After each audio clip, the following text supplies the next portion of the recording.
Assalamualaikum warahmatullahi wabarakatuh. Para pendengar dan peminat kaset yang tengah diputar ini, saya menyatakan rasa bahagia, rasa syukur kepada Allah dapat menyampaikan dakwah saya ini sekarang dengan kaset. Moga-moga dapat tuan-tuan putarkan, tuan-tuan dengarkan ketika tenang-tenang dengan anak-anak di rumah, atau ketika naik mobil, di mobil-mobil yang dapat memasang kaset dalam perjalanan yang jauh, sehingga kecapean dan kepenatan dalam perjalanan pun hilang karena mendengarkan suara ini. Yang akan jadi cerita saya pada hari ini adalah apa yang pernah kejadian di zaman Nabi kita Muhammad sallallahu alaihi wasallam. Di dalam riwayat ada diceritakan bahwa pada suatu hari, kira-kira pukul 9 pagi sepenggalah matahari naik, Rasulullah sallallahu alaihi wasallam berjalan dari rumahnya, dari biliknya, menuju ke dalam masjid beliau yang mulia di Madinah. Ketika itu biasanya ada juga orang yang sembahyang di masjid, sembahyang sunat duha. Tapi umumnya masyarakat sudah keluar dari rumahnya pagi-pagi, bekerja menurut bidang masing-masing. Yang pergi bertani, yang pergi berniaga, yang pergi mengembalakan unta atau kambingnya. Tinggallah beberapa orang saja. Beliau lihat di sudut masjid ada satu orang pemuda sedang duduk tafakur termenung. Mukanya kelihatan muram saja, menunjukkan kesedihan yang terpendam di dalam hatinya. Rasulullah mendekat kepada pemuda yang tafakur itu. Setelah dilihatnya Rasulullah datang, dia pun menengadahkan muka. Rasulullah pun bertanya, "Mengapa di saat begini engkau duduk tafakur dalam masjid? Dan wajahmu kelihatan ada menampakkan kesedihan atau muram durja. Apakah yang engkau derita sekarang ini?" Jadi pemuda tadi menjawab, "Hazanun lazimatni ya Rasulullah wa duyunun." Artinya, aku ditimpa duka cita ya Rasulullah karena utang. Rupanya orang ini berutang. Utang telah lama, janji sudah dekat, persediaan buat membayar belum ada. Itu yang saya menungkan di sini ya Rasulullah. Dengan senyum Rasulullah menjawab, "Sudikah engkau kalau aku ajarkan kepadamu suatu bacaan? Apabila bacaan ini, yaitu berupa doa, engkau baca pagi-pagi, dan nanti petang-petang pun engkau baca pula dengan hati khusyuk, insyaallah hutangmu itu akan terbayar." Tentu pemuda tadi dengan besar hati menjawab, "Tentu ya Rasulullah. Aku senang sekali kalau dapat engkau ajarkan kepadaku apakah doa itu." Lalu Rasulullah membacakan, mengajarkan kepada pemuda itu doa ini. Inilah yang akan saya bacakan pula, mudah-mudahan kita semuanya dapat pula mengambil bacaan ini menjadi bacaan kita. Kita baca pagi, kita baca petang. Apa bunyinya? Allahumma inni a'udzubika minal hammi wal hazani wa a'udzubika minal ajzi wal kasli wa a'udzubika minal bukhli wal jubni wa a'udzubika min ghalabati daini wa qahrir rijal.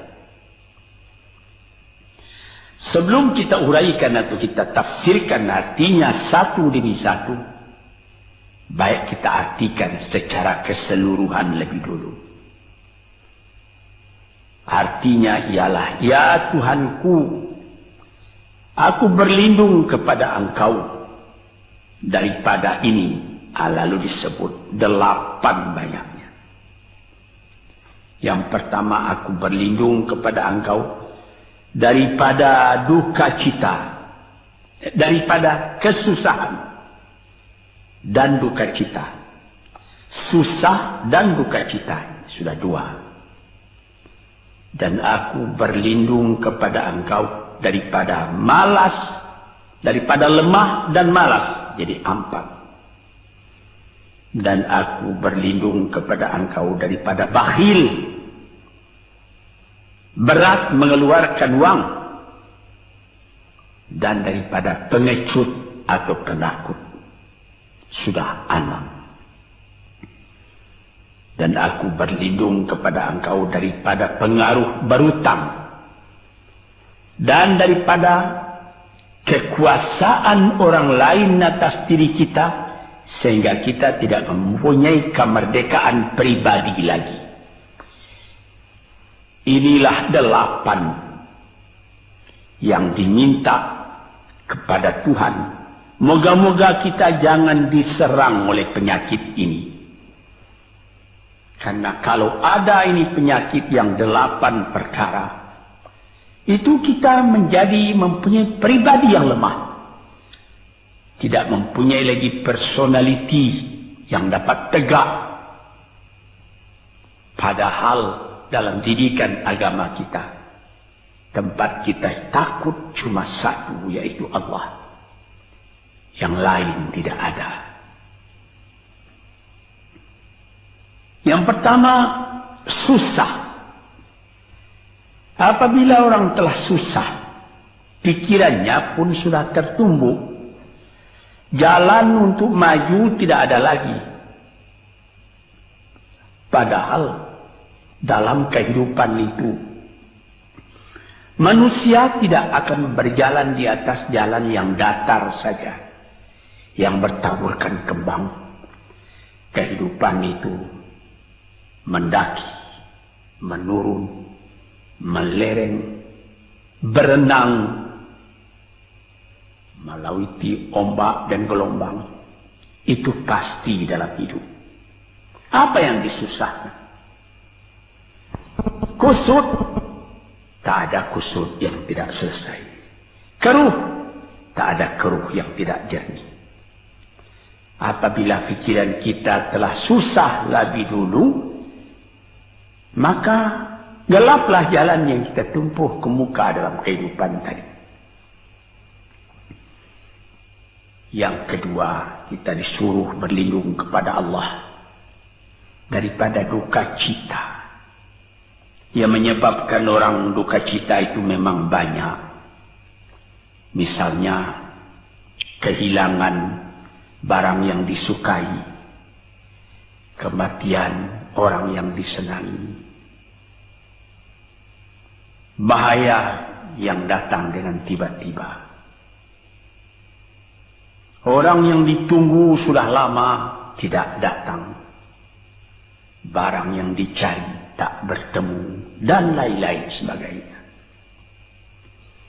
Lalu tumbuh hazan, duka cita. Kalau kesusahan menjadikan soal yang kita hadapi jadi kusut, kedukaan menyebabkan jalan yang kita tempuh jadi gelap. Nah, ini 2 dua hal yang bisa menghambat, menjadi rintangan bagi manusia di dalam kehidupannya. Lalu yang ketiga, aku berlindung kepada Engkau ya Allah minal ajaz. Lemah. Lemah apa? Lemah pikiran. Tidak ada energi lagi. Tidak ada inisiatif lagi. Menyerah saja. Lemah. Belum dihadapi suatu soal, hati lebih dulu sudah lemah. Merasa itu soal terlalu besar. Padahal kalau dihadapi, tidak ada kusut yang tidak terselesaikan. Tidak ada keruh yang tidak terjadikan. Yang lebih berbahaya lagi. Yang keempat, apa? Malas. Kalau sudah malas, apa yang akan dikerjakan lagi? Kita duduk saja termenung-menung dalam kemalasan. Lalu angan-angan banyak, cita-cita mati. Angan-angan hendak terbang, padahal sayap tidak ada. Angan-angan hendak mempunyai ini, hendak mempunyai itu, hendak mempunyai Mercedes-Benz, hendak mempunyai rumah besar. Tapi ikhtiar tidak ada. Sebab itu ada pepatah dari orang tua-tua kita di zaman dulu. Dikatakannya, mati, ini di zaman penjajahan dulu nih. Mati Belanda karena pangkat katanya. Mati Cina karena kaya katanya. Mati Keling karena makanan katanya. Mati Melayu atau Indonesia karena angan-angan. Ini dia. Angan-angan karena malas saja, berangan-angan. Tapi malas. Jadi tidak jadi. Dan itu membentuk juga kepada diri kita. Orang pemalas itu jalannya lunglai saja, matanya muram saja, tak jauh dia memandang. Ini penyakit. Itu 4 penyakit. Lantas dikatakannya lagi yang nomor 5 dan nomor 6. Wa a'udzubika minal bukhli wal jubni. Dan aku berlindung kepada Engkau daripada bakhil dan pengecut. Ini lebih berbahaya lagi. Dikumpul-kumpulnya harta banyak-banyak. Maksudnya tadi hendak menguasai harta itu. Lama-lama dengan tidak disadarinya, harta itulah yang menguasai dia. Dia menjadi bakhil. Siang malam tidak ada kesenangan, cuma sibuk cari uang.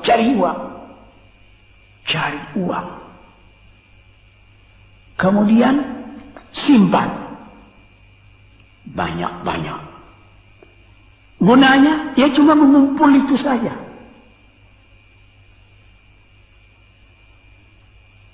Akhirnya berapa banyaknya orang yang mengumpul harta banyak-banyak, faidahnya tidak didapatnya.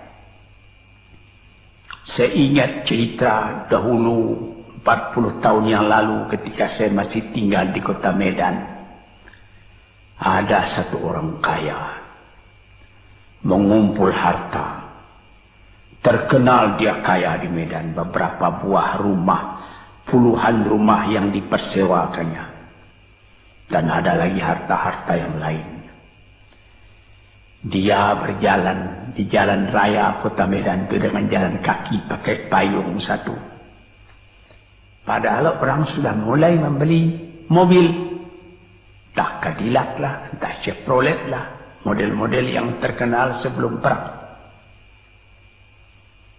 Anaknya mengambil faidah dari kekayaan ayahnya. Dia beli mobil dengan uang ayahnya. Lalu orang bertanya, Tuan, anak Tuan sudah naik mobil, Tuan masih jalan kaki. Apa jawab si bakhil tadi?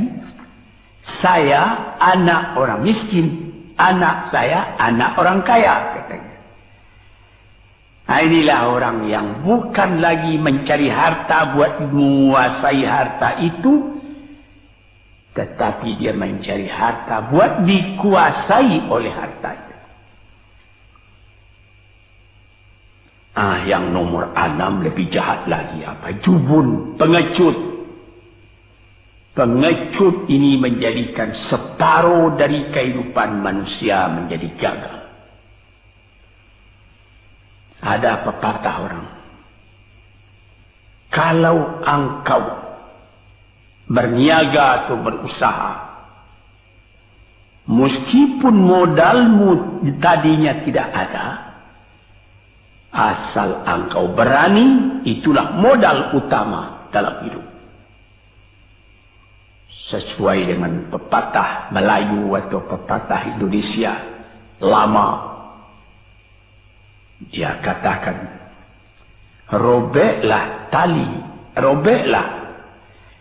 putuslah tali layang-layang, robek kertas tentang bingkai. Hidup jangan mengepalang, tidak kaya berani pakai. Hidup jangan mengepalang, tanggung-tanggung jangan. Tidak kaya berani pakai. Keberanian itu adalah modal. Sebab itu kalau orang rugi berniaga, itu belum rugi. Yang penting berani. Karena adat perniagaan itu tidak saja beruntung, rugi juga kadang-kadang. Tapi kalau keberanian yang hilang, separuh daripada kekayaan tadi sudah habis. Walaupun masih banyak ada, tapi keberanian tidak ada, separuh sudah habis. Akhirnya, walaupun kekayaan besar, tapi kepercayaan hilang, itu namanya habis, tidak ada lagi. Walaupun berjuta yang tinggal dalam tangan, tapi orang tidak percaya. Apa lagi artinya? Sebab itu yang pertama sekali modal itu keberanian menghadapi hidup. Ini 6. Yang ke-7 dan 8, wa a'udzu bika min ghalabatid daini wa qahri rijal, dan aku berlindung kepada Engkau ya Ilahi daripada pengaruh utang. Hutang itu, itulah anak muda yang duduk di sudut masjid tadi, dipengaruhi oleh utang. Sampai Rasulullah sendiri pun mengatakan, iyyakum wad-daina. Jagalah supaya kalau sedapat-dapatnya jangan sampai berutang.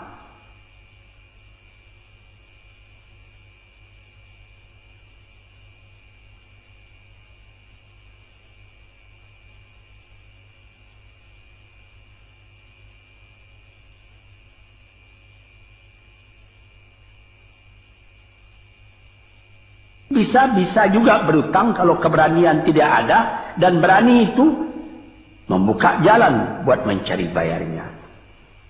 Tetapi kalau pengecut berutang lagi, itu payah buat membayar. Sebab itu Nabi mengatakan, iyyakum wad-daina, saya akan sedapat-dapatnya elakkanlah supaya jangan berutang. Fa innahu hammun bil laili wa mazallatun fin nahari. Hutang itu susah pada malam hari, mata tidak mau tidur. Dengan apa imbangan hutang tadi, berapa utang, berapa yang akan diterima, sehingga mata tidak mau tidur malam itu memikirkan hutang. Akhirnya mazallatun fin nahari, kalau siang hari badan berasa hina, tak berani keluar dari rumah. Kota Jakarta yang begitu besar, bersilang siur, jalan-jalan raya, jalan Tamrin, Diponegoro, Imam Bonjol, Cut Mutia, dan lain-lain nama jalan. Ada orang yang jalan itu bertambah lama, bertambah kecil jumlahnya. Kalau orang lain mempunyai 100 macam jalan, dia paling tinggi cuma 2 saja jalan yang dapat jalani. Jalan dari rumahnya ke tempat yang tertentu. Ke lain dia tidak berani. Kenapa? Karena ada tempat dia berhutang. Jadi dikatakan dalam hadis itu, orang berhutang malam tak mau tidur, siang malu sama orang. Takut akan ditanyai, takut akan dicari. Ataupun dia berbenam di rumah, datang orang menunggu piutang. Dia bilangkan kepada pembantunya atau kepada anaknya, katakan bapak tidak di rumah. Anak yang tolol atau pembantu yang tolol menjawab, mana bapak? Dia suruh bilangkan bahwa bapak tidak ada di rumah. Kata anak tadi, betapa susah. Lantas yang nomor 8, waqahrir rijal. Kita tidak mempunyai lagi kemerdekaan diri buat menyatakan perasaan kita. Karena kita segan kepada orang. Kita terlalu banyak berutang budi kepadanya. Kita terlalu banyak mendapat hadiah daripadanya. Kita terlalu banyak dan lain-lain. Sehingga mulut kita jadi tertutup. Tak dapat bercakap lagi. Ditekan oleh hutang budi kepada orang tadi. Kemerdekaan diri tidak ada lagi. Inilah 8 perkara yang ditunjukkan oleh Nabi sallallahu alaihi wasallam kepada pemuda yang duduk tadi. Dapatlah kita mengambil pedoman dalam kehidupan kita sendiri bahwa yang amat penting lebih dahulu ialah kemerdekaan jiwa. Kalau sekiranya di dalam negara yang telah merdeka kita sama sekali menyorakkan, meliuk lambaikan kemerdekaan di mana saja kita pergi. Tapi banyak orang yang lupa negaranya telah merdeka, dirinya sendiri telah menjadi terjajah. Bukan Belanda, karena Belanda sudah lebih 30 tahun pergi meninggalkan negeri ini. Dan bukan bangsa yang lain, tapi penjajahan yang datang daripada sifat-sifat yang lemah yang kita katakan tadi. Kesusahan. Kalau kesusahan kita perturutkan, jalan yang kita tempuh menjadi buntu. Kita tak tahu lagi kemana akan pergi. Susah. Susah. Pagi susah, malam susah. Sehingga kusut benang itu tak tahu lagi jalan keluar. Padahal pangkal dari kesusahan itu bukan dari luar. Tapi dalam jiwa kita sendiri, dalam dada kita sendiri. Yang kedua, dikatakan duka cita. Saya teringat kepada satu pantun Melayu atau pantun Indonesia. Dikatakannya, kalau berpiduk jangan bermenung. Kalau bermenung riak pun tiba. Kalau duduk jangan termenung.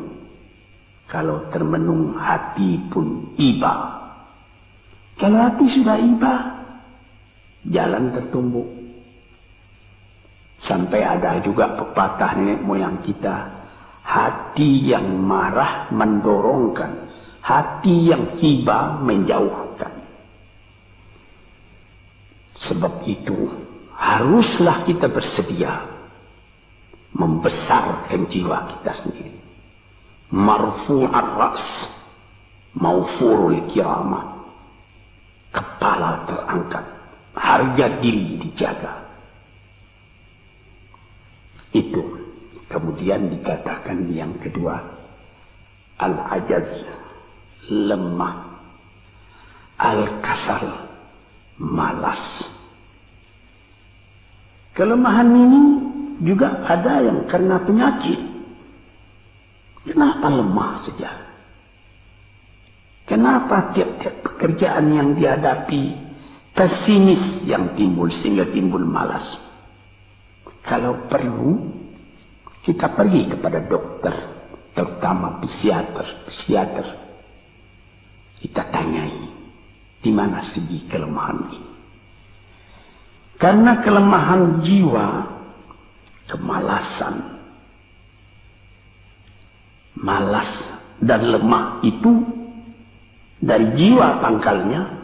Ahli-ahli ilmu kesehatan yang telah mendalam mengetahui hubungan antara rohani dengan jasmani kita, sehingga timbul ilmu yang dinamai psikosomatik atau psikoterapi, menganalisa jiwa dari mana seginya, maka timbul lemah, maka timbul malas. Di sini kita memerlukan kuatnya energi. Sebab apabila manusia mempunyai jiwa yang besar, pekerjaan yang besar pun dipandangnya kecil. Tetapi apabila manusia mempunyai jiwa yang kecil, pekerjaan yang kecil pun dipandangnya besar. Kita misalkan saja kedua orang pemimpin yang kita cintai dan kita hormati. Proklamator kita Bung Karno dan Bung Hatta. Mereka mempunyai jiwa-jiwa yang besar. Sebab itu mereka memproklamirkan kemerdekaan Indonesia. Indonesia yang besar yang terjadi daripada puluhan ribu pulau. Dengan 45 kata perkataan, 45 patah perkataan. Dengan ini kami menyatakan kemerdekaan Indonesia. Tapi kalau beliau misalnya orang yang berjiwa kecil, dia akan bertanya, bagaimana bisa Indonesia merdeka? Kita sudah miskin, melarat, dulu dijajah Belanda, kemudian ditekan Jepang. Kapan dia mengkaji itu pekerjaan yang detail-detail, yang kecil-kecil, dia anggap itu besar. Ini misalnya. Maka orang-orang yang ajaz, yang lemah, atau yang kasar, yang pengecut, yang pemalas, tidak dapat mengerjakan pekerjaan yang besar-besar. Kemudian yang kelima dan keenam, wa a'udzubika minal bukhli. Aku berlindung kepada engkau daripada bakhil. Menerima mau banyak-banyak, mengeluarkan paling sedikit. Dia anggap, sebagaimana saya katakan tadi, tadinya dia menguasai harta. Akhirnya dengan tidak disadarinya, dia yang dikuasai oleh harta. Akhirnya orang yang begini kerjanya cuma mengumpul-ngumpul harta saja. Kumpulkan harta banyak-banyak, kemudian Tuhan memanggilnya kembali ke akhirat, mati, tidak ada harta tadi yang dibawanya. Tinggal menjadi perselisihan di antara anak dan cucu. Di hari-hari yang pertama, anak tadi menangis. Ayahnya telah mati. Tapi di hari yang kedua dan ketiga, dia tidak menangis lagi.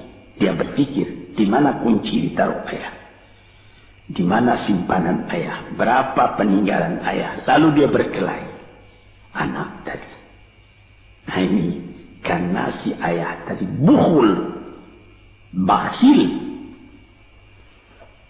Nikmatnya orang lain yang merasai, dia sendiri sengsara diperintah oleh hartanya itu. Apatah lagi yang keenam, jubun, pengecut. Dia berjalan siang, dia berjalan malam hari. Kelihatannya olehnya pohon kayu bergerak-gerak. Disangkanya itu hantu. Dia lari terus. Bertambah lari, bertambah takut. Akhirnya dia pingsan karena sudah lari itu. Dia tidak ada apa-apa oleh orang yang berani. Ini orang yang gagal di dalam perjalanan hidupnya. karena penakutnya, karena pengejutnya itu.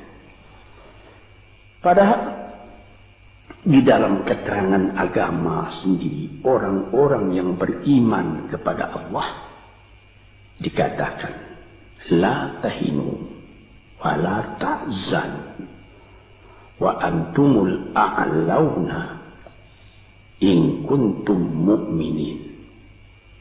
Jangan engkau merasa lemah, jangan engkau merasa duka cita, jangan engkau merasa pengecut. Engkau tinggi kalau engkau beriman kepada Allah Subhanahu wa Ta'ala. Dengan iman kepada Allah Ta'ala itu kita melihat alam dalam keindahannya, dalam kekecilannya. Yang besar cuma Allah. Kita tidak takut karena tidak ada satu bahaya yang akan menimpa kepada diri kita kalau tidak Tuhan yang menentukan. Ini pokok tuan-tuan, para pendengar kaset yang saya muliakan. Kemudian di nomor 7 dikatakan kita berlindung kepada Allah daripada pengaruh hutang. Alangkah kecilnya jiwa orang apabila dia telah berutang kepada orang lain. Dibikin janji tanggal sekian akan dibayar, tanggalnya sudah dekat, persediaan belum ada, lalu timbul kecil jiwa sekali lagi. Apatah lagi qahri rijal yang nomor 8. Yang ke-8 sebagaimana telah kita uraikan tadi ialah qahri rijal, pengaruh orang lain kepada diri kita sendiri. Sehingga kita tidak berani lagi menyebut kebenaran. Tidak berani lagi mengatakan yang hak. Lidah telah tertutup. Mulut telah penuh dengan air sehingga tidak dapat dibuka lagi. Segan. Kita sudah terlalu banyak berutang budi kepada orang. Walaupun sudah jelas perbuatan orang itu salah misalnya, kita tidak berani lagi menegur. Dengan demikian timbullah di dalam masyarakat apa yang disebut dalam bahasa Arab munafik, yaitu lain di mulut, lain di hati. Hati mengatakan perbuatan orang ini salah, tapi mulut mengatakan, bagaimana pikiran saya, bagaimana pendapat Tuhan sekarang tentang perbuatan saya ini. Baik Bapak, ini bagus Bapak, itu sudah betul Bapak. Padahal tidak. Ini kecelakaan yang nomor 8. Kita minta kepada Allah supaya kita dilepaskan dari pengaruh-pengaruh orang, pengaruh manusia. Sehingga kita tidak berani lagi menyebut apa yang benar itu. Padahal di dalam hadis dikatakan qulil haqq walau kana murran. Katakan yang benar itu walaupun pahit sekalipun. Ini murah menyebutnya, tetapi kalau jiwa sudah tertekan tidak berani menyebutnya lagi. Para pengikut kaset yang tercinta, itulah 8 perkara diperingatkan, dituliskan, diajarkan, disuruh hafal oleh Nabi kepada pemuda yang beliau dapati termenung duduk seorang diri tadi. Dengan patuh dia turuti kehendak Nabi, dia baca itu tiap pagi, dia baca itu tiap sore, dia pahamkan apa isinya. Lalu timbul energi baru dalam dirinya, semangat yang baru. Langit pun kelihatan cerah, bintang pun kelihatan berkelap-kelip, matahari pun kelihatan bercahaya, dan dia sudah melihat kehidupan ini dengan mata yang terang. Kemudian dia bertemu dengan Nabi, ya Rasulullah, saya mengucapkan terima kasih. Penyakit-penyakit tak ada pada saya lagi, utang saya sudah terbayar, dan saya akan memulai hidup yang baru. Inilah jawab dari pemuda tadi. Dan inilah jadi pedoman pula bagi kita kaum muslimin. Kalau kita terjadi pada diri kita beberapa hal, salah satu dari yang 8 perkara itu. Baca doa ini pagi, baca doa ini petang, lalu berusaha. Jangan cuma berdoa, berusaha, berdoa dan berusaha. Allah akan membukakan kepada kita pintu rahmatnya, memberikan nikmatnya yang berlipat ganda, sehingga segala sesuatu yang di kiri kanan kita menjadi kekayaan, menjadi inspirasi buat maju ke depan di dalam kehidupan ini.